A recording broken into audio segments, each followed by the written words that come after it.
Olá pessoal, como vai? Tudo bem? Boa noite. Olha eu aqui de novo, Genival Fagundes do nosso canal GF Brasil Notícias. É isso aí. Convido a todos os senhores que estão vendo esse vídeo agora, que ainda não estão inscritos no nosso canal, se inscreva aqui no nosso canal, compartilhe o link deste vídeo e vamos juntos seguir nesta direção. A direção de sempre trazer a verdade para os senhores, sem curva. A gente busca trabalhar sempre com a verdadeira informação.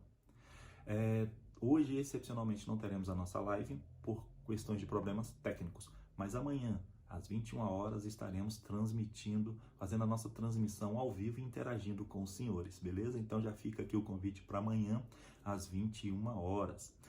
Hoje, nessa noite de segunda-feira patriótica, dia 16 de janeiro de 2023. Vamos abordar aqui, pessoal, 3 matérias publicadas na revista Oeste, que elas dizem respeito a prováveis omissões do presidente Lula e também do seu ministro da Justiça e Segurança Pública, Flávio Dino, no tocante ao ocorrido ainda no dia 8 de janeiro, lá no Congresso Nacional. E amanhã vamos dar início também, pessoal, a um bate-papo para a gente fortalecer a nossa luta e cobrança no tocante às eleições da Câmara Federal e também do Senado Federal. Amanhã eu vou trazer a relação de todos os senadores do Brasil na nossa live. Vamos discutir ali uma maneira de nós estarmos realmente participando mais ativamente desse processo que vai ocorrer no dia 1º de fevereiro, com o início da legislatura, da nova legislatura lá no Congresso Nacional. Beleza? Então, fica aí esse convite também para nós encamparmos essa luta e com fé em Deus seremos vencedores. Então vamos lá, pessoal, vamos dar uma olhadinha na primeira matéria aqui publicada na revista Oeste. Lula sabia do risco de ataques no DF, diz senador. Marcos Duval revelou informação em entrevista ao Oeste Sem Filtro, programa da revista Oeste.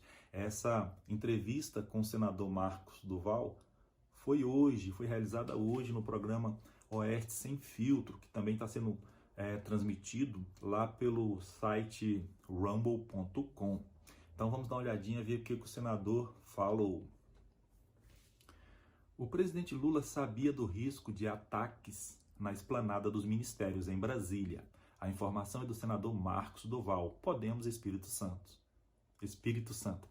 Em entrevista ao programa Oeste Sem Filtro, exibido nesta segunda-feira 16, o vandalismo contra os 3 poderes ocorreu em 8 de janeiro, quando manifestantes invadiram e depredaram o Congresso Nacional, o Supremo Tribunal Federal e o Palácio do Planalto. Abre aspas para Marcos Duval. O presidente da República, Lula, ciente da situação, deixou Brasília para que a tragédia ocorresse, podendo levar ao risco de pessoas morrerem, fecha aspas, revelou Duval. Abre aspas mais uma vez. Ele queria que a oposição se autodestruísse.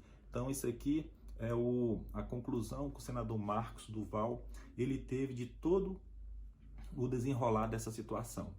Do recebimento das informações por parte ali do ministro da Justiça e Segurança Pública e também passada ao presidente. Realmente é muito estranha, né? Como é que o presidente ele deixou Brasília assim às pressas e já estava com um decreto de estado de defesa pronto? Isso aí, que dinamismo que tem esse governo, hein? Já pensou se ele enfrentar todas as causas sociais desta forma? O Brasil vai mudar da água para o vinho. É isso aí, não teremos mais problemas de fome, pobreza, infraestrutura, mobilidade urbana. Então vai ser 1000 maravilhas.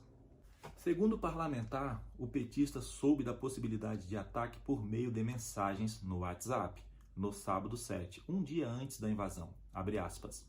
O que estaria fazendo um ministro da Justiça sozinho no Ministério da Justiça e Segurança Pública em um domingo à tarde, durante o recesso do Congresso? Fecha aspas.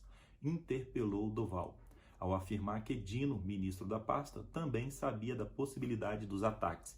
Abre aspas mais uma vez para o senador. Dino disse que abriu a janela, viu a bagunça que estava acontecendo e fez um ofício para o governador. Fecha aspas, concluiu ali o senador Marcos Duval na entrevista concedida hoje, nesta noite de segunda-feira, dia 16, ao programa Oeste Sem Filtro, exibido na plataforma rumble.com. Vamos dar uma olhadinha na outra matéria aqui. Deputado quer abrir CPI contra Flávio Dino. Segundo Evaí Vieira de Mello, Lula está trabalhando nos bastidores para impedir a abertura da comissão. Ué, mas por que o presidente Lula está querendo trabalhar? Se ele não deve nada, quem não deve não teme, né? Por que ele está trabalhando para que não abra essa CPI? Tudo tem que ser investigado e a verdade tem que vir à tona. Quem não deve, não teme. Vamos dar uma olhadinha aqui, continuar olhando aqui a entrevista do deputado. O deputado federal Evaí Vieira de Mello, PP, Espírito Santo, propôs a criação de uma comissão parlamentar de inquérito, CPI, para investigar a possível responsabilidade do ministro da Justiça e Segurança Pública, Flávio Dino, nos atos que ocorreram em Brasília no domingo 8. Então aí o deputado ele está realmente imbuído em abrir essa CPI para apurar todo esse problema aí de provável omissão do governo federal. O parlamentar acredita que Dino sabia antecipadamente dos atos de vandalismo que ocorreria no Distrito Federal, já que o ministro tem informações privilegiadas do Gabinete de Segurança Institucional, GSI, e da Agência Brasileira de Inteligência, ABIN. Segundo Vieira de Mello, a ABIN encaminhou a Dino uma notificação da Agência Nacional de Transportes Terrestres, ANTT. A mensagem informava que havia um volume incomum de ônibus sendo fretados com destino a Brasília, o que suscitaria maior atenção das autoridades.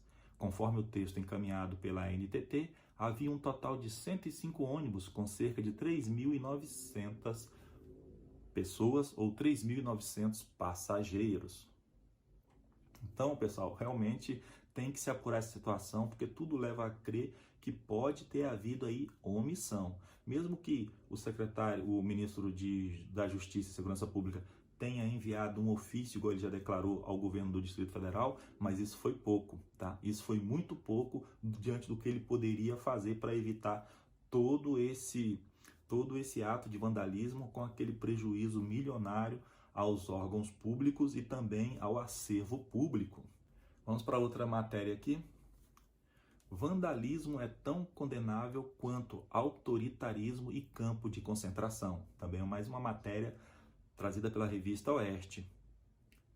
As cenas de depredação em Brasília não justificam o que o estancamento quer justificar: o maior autoritarismo da história brasileira em nome da democracia. Então, muito bem pontuada essa matéria aqui trazida pela revista Oeste no tocante ao abuso de autoridade e o excesso no tocante ao combate ao vandalismo. Eu já publiquei um vídeo aqui no canal trazendo uma comparação com os outros países que possuem ditadores à frente daqueles governos. Nenhum deles prendeu mais pessoas proporcionalmente do que aqui no Brasil. O que o governo do PT fez ao longo dessa última semana. O que aconteceu em Brasília no dia 8 de janeiro tem todos os ingredientes de uma revolta de massa. Um coletivo confuso e revoltado, sem pautas claras, sempre causam destruição. O Nobel de Literatura Elias Canetti já explicara em Massas e Poder que tais massas marcham para prédios públicos que sejam símbolos do poder. Já Ortega y Gasset, em A Rebelião das Massas, explica que, abre aspas, as massas populares costumam procurar pão e o meio que empregam costuma ser o de destruir as padarias, fecha aspas. Então, muito bem trazido também aí esses pensamentos desses dois estudiosos, né? Então, vamos ver o finalzinho aqui da matéria. Isto posto, nada pode ser pior para explicar a balbúrdia e para supostamente, entre aspas, evitá-la, do que a narrativa reducionista do estancamento, poder público, mídia e classe falante.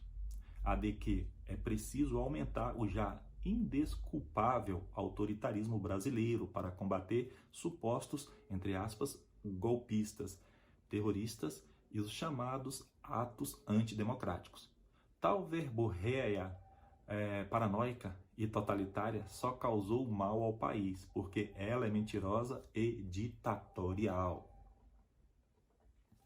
Então é isso aí, pessoal. Essas são as matérias que eu queria trazer para os senhores aqui, compartilhar com os senhores nesta noite de segunda-feira, 16 de janeiro de 2023. Agradeço aí a participação dos senhores aqui no canal, a inscrição dos senhores também nesse canal aqui, GF Brasil Notícias. Muito obrigado mesmo, tá? E convido os senhores para estarmos juntos amanhã às 21 horas na nossa tradicional live das noites durante a semana, beleza? Então, muito obrigado, fiquem com Deus e tenhamos uma excelente noite de descanso e também uma terça-feira cheia de energia, cheia de vigor para nós enfrentarmos as dificuldades naturais dos novos dias.